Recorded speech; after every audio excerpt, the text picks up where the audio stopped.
Good morning students. कक्षा 12वीं विषय गणित के सभी छात्र छात्राओं का आज की हमारे ऑनलाइन कक्षा में स्वागत है। आज की क्लास में हम चैप्टर 2 फलन के अंतर्गत प्रश्नावली 2.3 के उदाहरण नंबर 14 को समझेंगे। उदाहरण नंबर 14 में दिया है f such that 1 2 3 dash to ABC तथा g such that ABC dash to सेब गेंद बिल्ली। f और g क्या है, यहाँ पे समुच्चय है। ठीक, तब f ऑफ 1 बराबर a, f ऑफ 2 बराबर b, f ऑफ 3 बराबर c, वहीं g ऑफ a बराबर सेब, g ऑफ b बराबर गेंद, g ऑफ c बराबर बिल्ली। यह दिया हुआ है। द्वारा परिभाषित फलनों पर विचार कीजिए। सिद्ध कीजिए कि f g तथा g ऑफ f व्युत्क्रमणीय है और f inverse g inverse g of f का होल इनवर्स यह आपको ज्ञात करना है तथा दर्शाना है कि g ऑफ f का होल इनवर्स बराबर f inverse of g inverse. इस प्रकार 2-3 प्रश्न मिलकर प्रश्न बनाया गया है। ठीक है, तो इसका सॉल्यूशन भी थोड़ा सा बड़ा होगा, इसको आपको ध्यान देना है। तो सबसे पहले हम फलन f के अंतर्गत हल करेंगे। ठीक है, तो इसलिए माना उसके पश्चात g के लिए हल करेंगे और उसके बाद g ऑफ f के लिए हल करेंगे और उसके बाद तीनों का हमको क्या निकालना है, इनवर्स निकालना है। इस तरह आपका जो हल होगा वह सिद्ध होगा। इस प्रकार से प्रश्न को हम हल करेंगे। तो माना समुच्चय a बराबर दिया है 1 2 3 और b बराबर दिया है a b c। ठीक, तो f such that a dash to b में अर्थात f such that a क्या है यहाँ पे 1 2 3 dash to b क्या है a b c के लिए। ठीक है, तो इस प्रकार दिया है आपके पास f ऑफ 1 बराबर a, ठीक, f ऑफ 2 बराबर दिया है b और f ऑफ 3 बराबर दिया है c। ठीक है, जिसको आपको डायग्राम से दर्शाना है। तो डायग्राम इस प्रकार बना लीजिए। समुच्चय a दे दीजिए, इसको समुच्चय b दे दीजिए। a का अवयव 1 2 3, b का अवयव a b c। क्लियर? चूंकि a r के अंतर्गत प्रतिबिंबित है ना, 1 का प्रतिबिंब a, 2 का प्रतिबिंब b, 3 का प्रतिबिंब c, इसके अंतर्गत फलन f के अंतर्गत। ठीक है, तो इसलिए हमने f ऑफ 1 बराबर a, f ऑफ 2 बराबर b और f ऑफ 3 बराबर c के कारण ये डायग्राम हमने दर्शाया है। ठीक है, नेक्स्ट हम g फलन g को लेंगे, है ना। तब माना b बराबर दिया है a b c और c बराबर दिया है सेब गेंद और क्या दिया है, बिल्ली। सेब गेंद और बिल्ली। ठीक, b से c के लिए निरूपित करेंगे g के अंतर्गत, है ना। तो g ऑफ a के लिए वैल्यू होगा, इसको g सच दैट, पहले g such that b dash two c अर्थात लिखेंगे g such that a b c dash two सेब गेंद और लिखेंगे बिल्ली। ठीक है, जैसे हमने f में लिखा था। इस प्रकार इसका भी हम मान निकालेंगे, प्रतिबिंब, है ना। तो g ऑफ a बराबर होगा, दिया है g ऑफ a बराबर सेब। ठीक, g ऑफ b बराबर दिया है गेंद। उसी प्रकार g ऑफ c बराबर दिया है बिल्ली। ठीक, अब यहां से आप एक डायग्राम ले सकते हो और समझ सकते हो।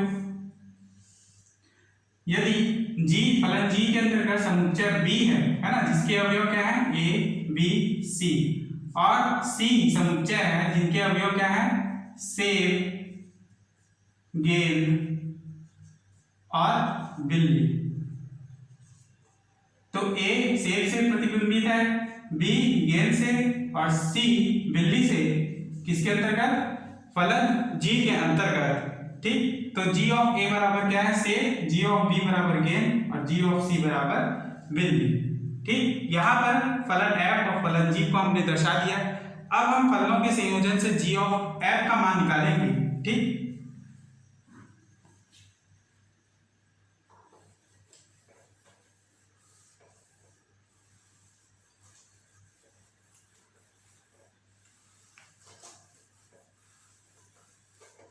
तो जी ऑफ एफ के लिए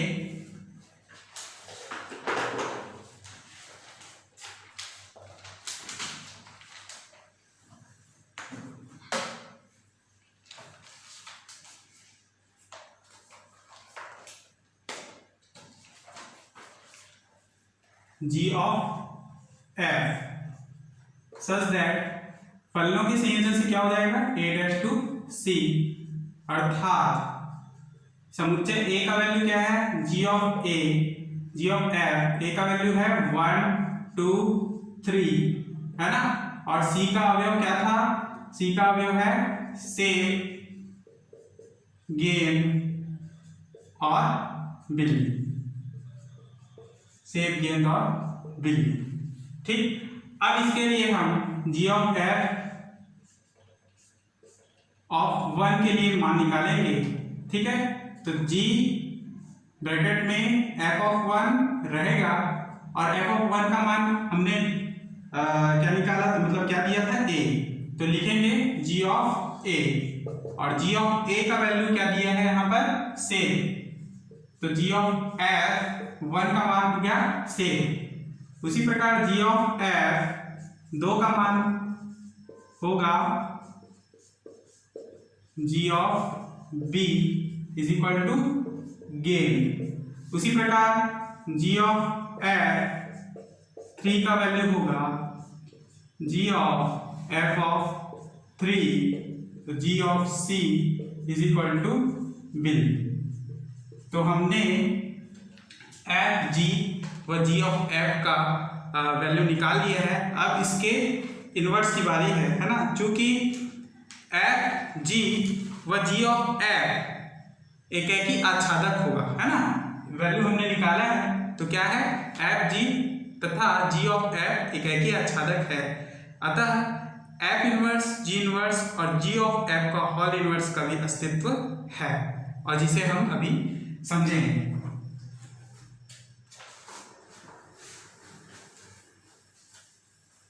तो इसलिए इसको भी हम जी ऑफ एफ को भी डायग्राम से समझेंगे।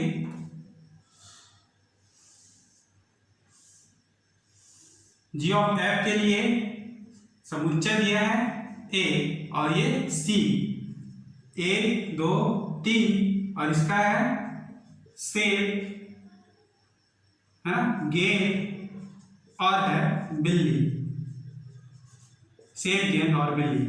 1 का प्रतिबिंब सेब, 2 का प्रतिबिंब गेंद और 3 का प्रतिबिंब बिल्ली है, इसके अंतर्गत जी ऑफ एफ के अंतर्गत। अब हम निकालेंगे, चूंकि एफ जी और जी ऑफ एफ एक ही आच्छादक है, इसलिए उनके इनवर्स भी अस्तित्व में है, इसके इनवर्स भी अस्तित्व में है। तो आप लिखेंगे F inverse G inverse G of F का होल इनवर्स का अस्तित्व है। ठीक, तो सबसे पहले आप निकालेंगे एफ इनवर्स, चूंकि एफ इनवर्स सच दैट, अब एफ का वैल्यू क्या था ए से बी तक था, उसको हम उल्टा करेंगे, यानी बी डैश टू ए निम्नानुसार परिभाषित है।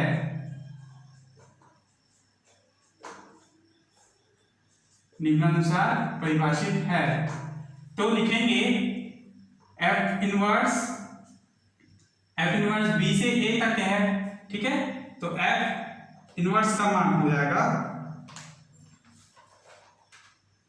एफ इनवर्स ए बराबर, चूंकि एफ ऑफ ए बराबर एक था, एफ इनवर्स ए बराबर क्या हो जाएगा एक। उसी प्रकार एफ इनवर्स बी बराबर 2 और एफ इनवर्स सी बराबर हो जाएगा 3, ठीक। उसी तरह से जी के लिए लेंगे हम,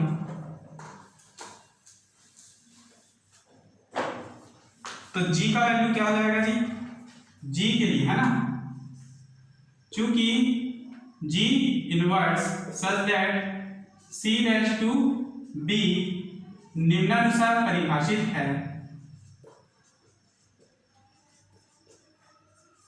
ठीक। तो जी के लिए लेंगे हम जी इनवर्स से बराबर ए, जी इनवर्स गेन बराबर बी और जी इनवर्स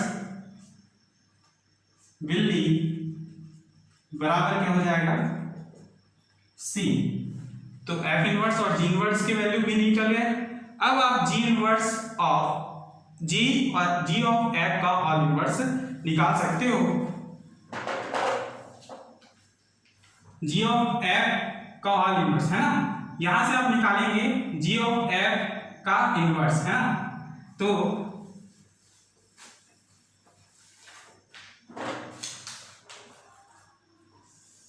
इस प्रकार मैं लाइन खींच देता हूं, आपको समझ लेना है ना। यहां से g of f inverse such that C dash to a निम्नानुसार परिभाषित है, ठीक। जी ऑफ एफ का होल इनवर्स। तो इस प्रकार जी ऑफ एफ इनवर्स, है ना, अब जी ऑफ एफ सेप की तरफ जाएगा तो जी ऑफ एफ इनवर्स हो जाएगा, जी ऑफ एफ इनवर्स सेप बराबर क्या हो जाएगा 1। उसी प्रकार जी ऑफ एफ इनवर्स गेन बराबर हो जाएगा 2 और उसी तरह जी ऑफ एफ का होल इनवर्स बिल्ली बराबर हो जाएगा 3। हमने एफ इनवर्स, जी इनवर्स और जी ऑफ एफ इनवर्स, ठीक है, तीनों का मान निकाल लिया।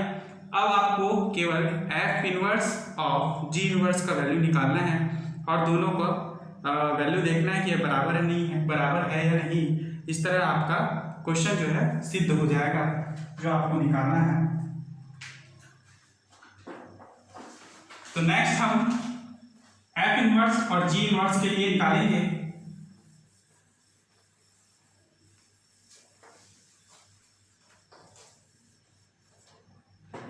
ठीक,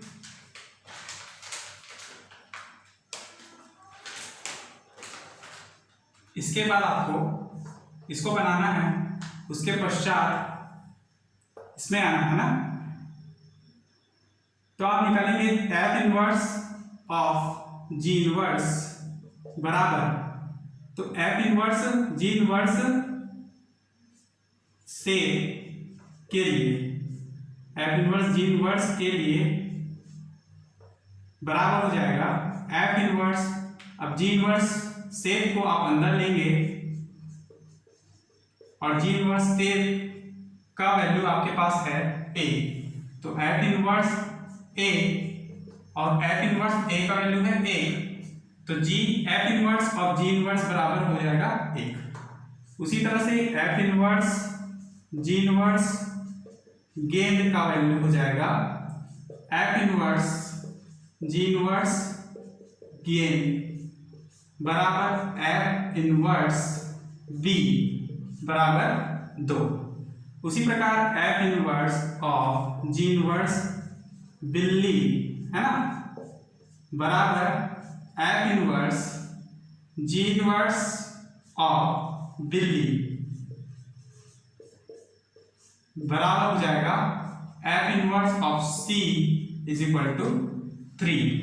तो हमने F inverse of G inverse same, F inverse of G inverse गेन और एफ इनवर्स जी इनवर्स बिल्ली तीनों का वैल्यू क्या पाया हमने 1 2 3। उसी प्रकार हमारा वैल्यू g ऑफ f का होल इनवर्स के, g ऑफ f का होल इनवर्स गेन और g ऑफ f इनवर्स बिल्ली बराबर तीनों का वैल्यू हमने पाया था 1 2 3। ठीक है, इस प्रकार उनके जो वैल्यू है समान है ना, इसलिए क्या लिख सकते हैं कि g ऑफ f का होल इनवर्स बराबर f of f inverse of g inverse, ये दर्शा सकते हैं, है ना। इसलिए लिखेंगे कि g of f inverse, g of f का होल इनवर्स बराबर लिख सकते हो आप f inverse of g inverse, और यही आपको सिद्ध करना था, है ना, यही आपको सिद्ध करना था और यही आपका उत्तर है, यही आपका उत्तर। ठीक, तो इस प्रकार जो प्रश्न है इंपॉर्टेंट था, थोड़ा बड़ा है, तो आपको इसको ध्यान से समझना है और समझ के हल करना है। वीडियो को 3 से 4 बार देखिए, जिससे आपको क्लियर हो जाएगा कि प्रश्न को कैसे हल किया गया है। ठीक है, नेक्स्ट हम इसके आगे अगले क्वेश्चन पे आते हैं। हमने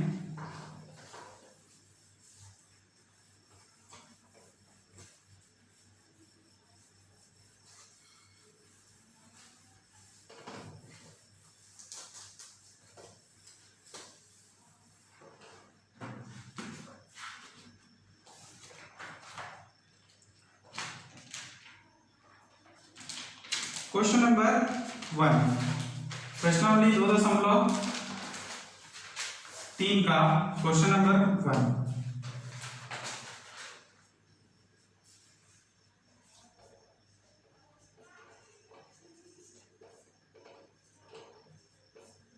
क्वेश्चन नंबर 1 में एक क्वेश्चन मैं आप लोगों को समझाता हूं, बाकी सभी क्वेश्चन उसी प्रकार से बनेंगे। ठीक है, तो सभी क्वेश्चंस को आपको हल करना है। तो f such that r dash to r f of x बराबर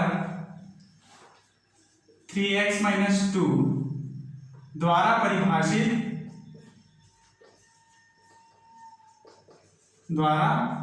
परिभाषित हो तो f इनवर्स 1 ज्ञात कीजिए। तो उदाहरण में मैंने आपको ऐसे प्रश्न बता दिए थे, पुनः आप लोग को समझा देता हूं, जिससे आपको ये पूरा समझ में आ जाए। ठीक, क्योंकि f ऑफ x आपके पास दिया है फलन f such that r dash to r, और f ऑफ x बराबर दिया है 3x minus 2। ठीक, अब यहां से f इनवर्स 1 का मान ज्ञात करना है। तो आप देखेंगे, माना x बराबर f इनवर्स 1। ठीक, f इनवर्स को x की ओर लेके आओ तो f ऑफ x बराबर 1, f ऑफ x का value 3x minus 2 is equal to 1। तो x का वैल्यू क्या हो जाएगा 1 प्लस 2, 3 को नीचे लाओ तो बटे 3। तो इस प्रकार x बराबर मिलेगा 3/3, कैंसिल बराबर 1। तो x बराबर 1 बिलोंग्स टू कैपिटल R, है ना। R क्या है, रियल नंबर, वास्तविक संख्या को दर्शाता है। ठीक, इसलिए x बराबर 1 है, अर्थात x किसका मान हमने लेकर चला था, f इनवर्स 1 का। f inverse 1 is equal to क्या हो जाएगा 1, और यही आपको निकालना था, यही आपका अभिष्ट उत्तर है। तो ऐसे प्रश्न क्वेश्चन नंबर 6 तक बनाए जा सकते हैं, आपको बनाना है। तो इस प्रकार आज की क्लास में हम इतना ही पढ़ेंगे। अगली क्लास में इसके आगे के प्रश्नों को हल करेंगे। तो आज की क्लास हम यहीं पर रोकते हैं। धन्यवाद।